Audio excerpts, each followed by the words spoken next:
بسم اللہ الرحمن الرحیم الحمد للہ رب العالمین والعاقبۃ للمتقین الجنۃ للموحدین والنار للعاصین ثم الصلاة والسلام على اشرف الانبیاء والمرسلین الملقب بطہ ویاسین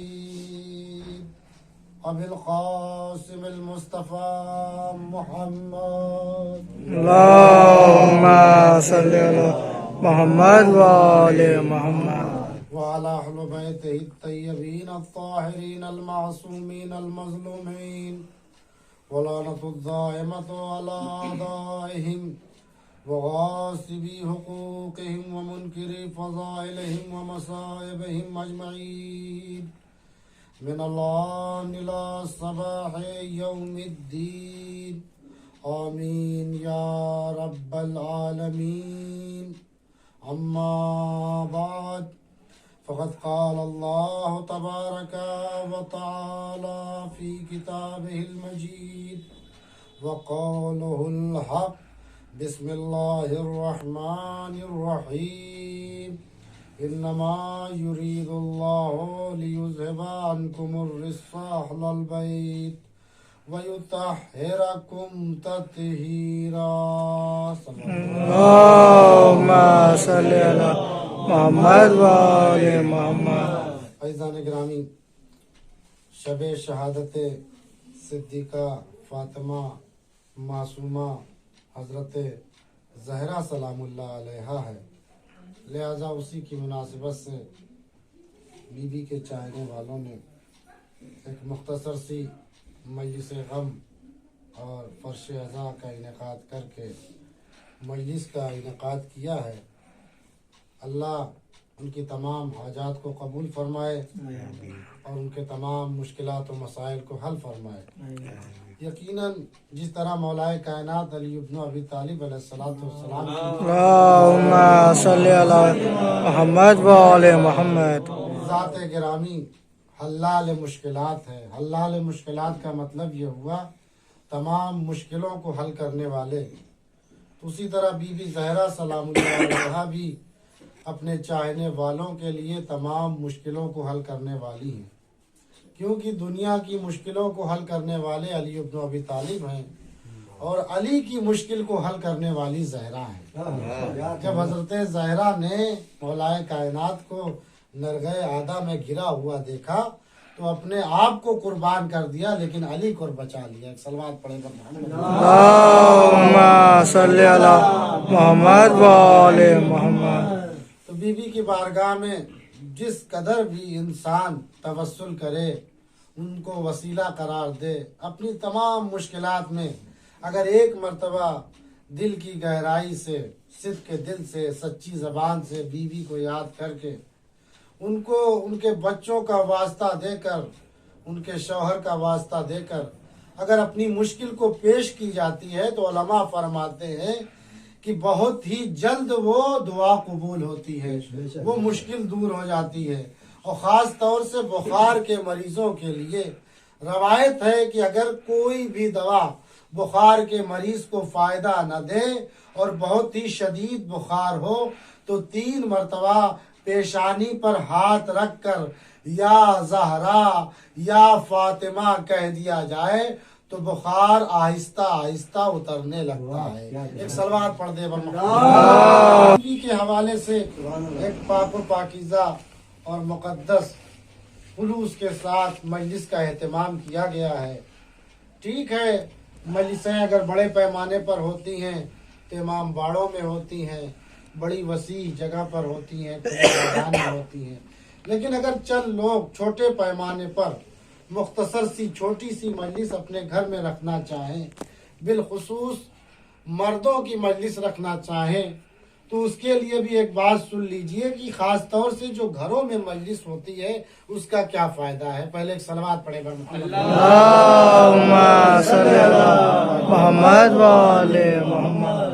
چنانچہ ملتا ہے تاریخی کتابوں میں مجلس کے فائدے کے حوالے سے تاریخی کتابوں میں ملتا ہے کہ بصرہ کا ایک شخص تھا، جب اس کا انتقال ہو گیا اور اس کے بچے کچھ جوان ہوئے اور کام دھام میں کچھ ترقی ہوئی، رزق و کاروبار میں کچھ ترقی ہوئی، تو انہوں نے اپنے گھر میں مجلس حسین برپا کرنا شروع کر دیا۔ چنانچہ ایک روز انہوں نے یہ اعلان کیا کہ ہمارے گھر میں 7 روز تک مسلسل مجلس حسین ہوگی، آپ تشریف لائیے۔ تو مومنین تشریف لاتے تھے۔ آج کے زمانے میں موبائل ہے، پوسٹر ہیں، پوسٹر جگہ جگہ لگا دیے جاتے ہیں، موبائل کے ذریعے میسج ڈال دیا جاتا ہے کہ مجلس ہے تشریف لائیے، لیکن اس 1 صدی پہلے 100 سال پہلے ایسا سسٹم نہیں تھا، لہذا مجلس کے اعلان کے لیے اپنے گھر کے سامنے دروازے پر سیاہ پردے نصب کر دیے جاتے تھے۔ آج بھی سیاہ علم نصب کیے جاتے ہیں، لیکن اس زمانے میں سیاہ پرچم نصب کر دیے جاتے تھے، لگا دیے جاتے تھے، جس سے آنے جانے والوں کو یہ علم ہو جاتا تھا کہ اس گھر میں مجلس حسین برپا ہو رہی ہے، اس گھر میں امام حسین کی مجلس عزا برپا ہو رہی ہے، لہذا شرکت کی جائے۔ تو اس گھر کی خاتون نے اپنے گھر کے دروازے پر ایک سیاہ پرچم لگا دیا، اور لگانے کے بعد جب صبح اٹھی کہ مجلس کی آمادگی کی جائے، تیاری کی جائے، تو وہ اپنے گھر کے دروازے کو صاف کرنے لگی۔ جیسے ہی گھر کے دروازے کو صاف کرتے کرتے چند قدم آگے بڑھی تو کیا دیکھا کہ ایک ایسی ہیبت ناک ڈراؤنی شکل کی عورت خاتون بیٹھی ہوئی ہے کہ جس کے بڑے بال، بڑے ناخن اور عجیب شکل و صورت ہے۔ اس شکل کو دیکھنے کے بعد وہ خوف زدہ ہو گئی اور پیچھے ہٹ گئی اور کہا آپ کون ہیں؟ کہا میں طاعون ہوں، بیماری، اور مجھے یہ حکم ہوا ہے کہ ہر گھر سے چند لوگوں کو لے جاؤں، یعنی انہیں موت کے گھاٹ اتار دوں۔ چنانچہ میں آئی ہوں، تمہارے 5 بیٹے ہیں، ان 5 میں سے 3 کو لے جاؤں گی اپنے ساتھ۔ تو یہ ضعیفہ خاتون گھبرا کر پیچھے ہٹی اور وہ طاعون بیماری آگے بڑھی، اور چوں ہی چند قدم چلی تھی کہ گھر کے دروازے پر جا کر رک گئی، اور وہ واپس جانے لگی تو اس خاتون نے پوچھا کہ بھائی تو آ رہی تھی اور اب واپس کیوں جا رہی ہے؟ کہا میں آئی تو تھی لیکن واپس اس لیے جا رہی ہوں کہ اس گھر میں مجلس حسین برپا ہونے والی ہے، لہذا جس گھر میں مجلس حسین برپا ہوگی اس گھر میں میری انٹری نہیں ہے۔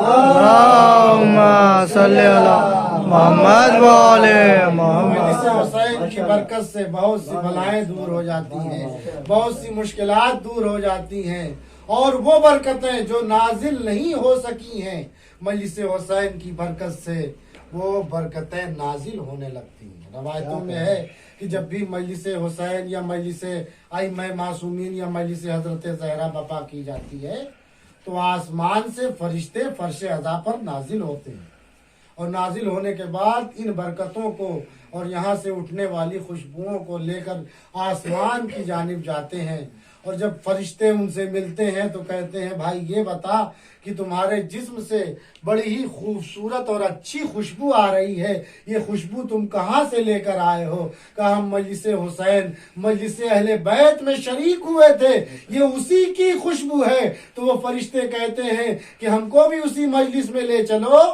تو یہ فرشتے کہتے ہیں کہ نہیں، وہ مجلس تمام ہو گئی۔ کہا ولو وہ مجلس تمام ہو گئی لیکن اس مقام پر لے کر چلو جہاں پر مجلس حسین برپا ہوئی تھی۔ تو چنانچہ فرشتے آتے ہیں اسی مقام پر جہاں پر فرش عزا بچھا تھا، وہاں پر بیٹھتے ہیں اور اس برکت اور تبرک کو حاصل کرتے ہیں جو مجلس حسین کے عوض ملتا ہے۔ ایک صلوات پڑھیں بر محمد۔ مجلس چھوٹی ہو یا بڑی، ذکر حسین چھوٹا ہو یا بڑا، اس میں صرف اور صرف خلوص دیکھا جاتا ہے کہ کس بنیاد پر برپا کی گئی ہے، کس کے لیے برپا کی گئی ہے اور کیوں برپا کی گئی ہے۔ اگر دل میں یہ نیت ہے کہ حضرت زہرا سلام اللہ علیہا کی شب شہادت ہے اور بیوی سے محبت کے عنوان سے ایک مجلس عزا بپا کی جائے تو اس کا ثواب الگ ہے. اگر اس عنوان سے بپا کی جائے کہ بزرگ ہمارے کرتے چلے آئے ہیں تو اس کا بھی ثواب ملے گا، لیکن اس کا ثواب الگ ہے.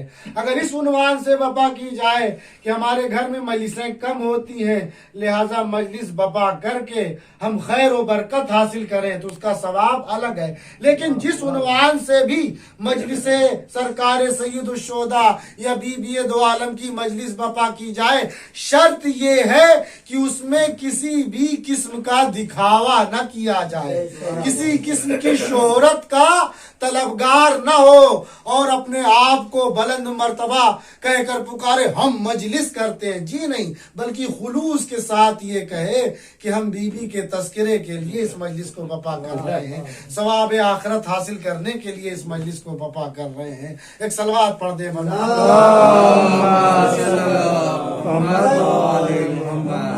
اور انہی مجلسوں کے ذریعے بہت کچھ دین حاصل ہوتا ہے، شرع کی باتیں ملتی ہیں. جیسے ایک بات میں آپ کے سامنے جو عرض کرنا اصل مقصد ہے، جو میں نے قرآن کی آیت کی تلاوت کی، سورہ احزاب قرآن کا 33واں سورہ اور 33ویں آیت، جس میں اللہ ارشاد فرماتا ہے انما یرید اللہ لیذھب عنکم الرجس اہل البیت ویطہرکم تطہیرا.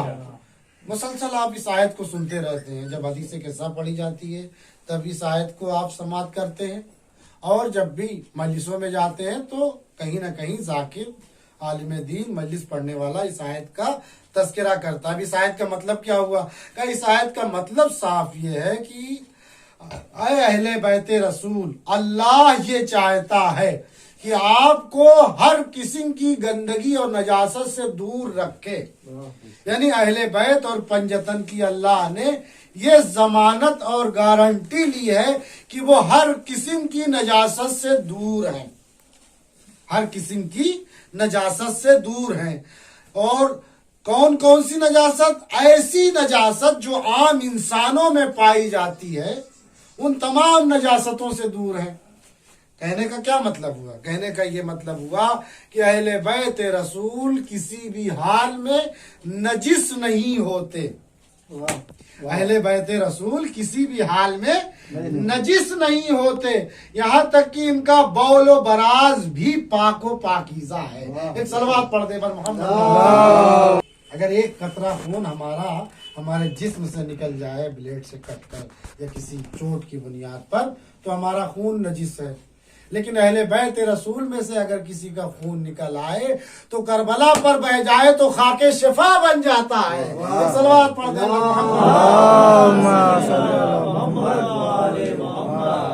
تو عزیزان گرامی، ہمیں اپنے دین کو اس کی کچھ موٹی موٹی باتوں کو سمجھنا چاہیے. سب سے پہلی بات جو میں عرض کرنے کے لیے آیا ہوں وہ یہ کہ مجلس ہو تب بھی حدیث قصہ پڑھی جاتی ہے. کوئی نکاح ہو رہا ہو، عقد ہو رہا ہو تو شادی اور نکاح سے پہلے حدیث قصہ پڑھی جاتی ہے. یا بارات نکلنے والی ہو گھر سے اور لباس سے دولہا پہنایا جاتا ہو تب حدیث قصہ پڑھی جاتی ہے. یا نیا مکان بنوانا ہو، بنیاد رکھنی ہو تب حدیث قصہ پڑھی جاتی ہے. یا بن کے آمادہ ہو گیا ہے، اس کا آپ ادگھاٹن کرنا چاہتے ہیں، تعمیر جو ہو چکی ہے اس کی آپ شروعات کرنا چاہتے ہیں تو حدیث قصہ پڑھی جاتی ہے. ان مقامات پر حدیث قصہ پڑھی جاتی ہے. اور ایسے موقعوں پر ہمارے غیر بھی جمع ہو جاتے ہیں، دوستوں میں سے اگر ہوئے تو، یا چلتے پھرتے کوئی دیکھ لیتا ہے کہ بھائی کچھ پڑھا جا رہا ہے تو فرض کیجئے اگر کسی نے آپ سے پوچھ لیا کہ آپ کے مولانا لوگ، عالم لوگ نکاح سے پہلے جو پڑھتے ہیں کتاب لے کر وہ ہے کیا، تو بتائیے آپ کیا جواب دیجئے گا؟ یا کوئی اگر یہ پوچھ لے کہ مکان میں تعمیر کے بعد نئے مکان میں آپ لوگ ادگھاٹن کرتے ہیں تو اس وقت کیا پڑھا جاتا ہے؟ ہمارے ہاں تو صاحب یہ پڑھا جاتا ہے، کوئی کہے اگر اہل امت میں سے یا کسی اور بھی مذہب میں سے کہ ہمارے ہاں تو یہ پڑھا جاتا ہے، ہمیں یہ پتا ہے. آپ کے ہاں جو مولانا لوگ پڑھتے ہیں وہ کیا ہے؟ تو آپ کو اگر پتا ہوگا تو کہیے گا اس کا یہ مطلب ہے، اور اگر نہیں پتا ہوگا تو کیا کہیے گا؟ بھائی مجھے پتا نہیں ہے.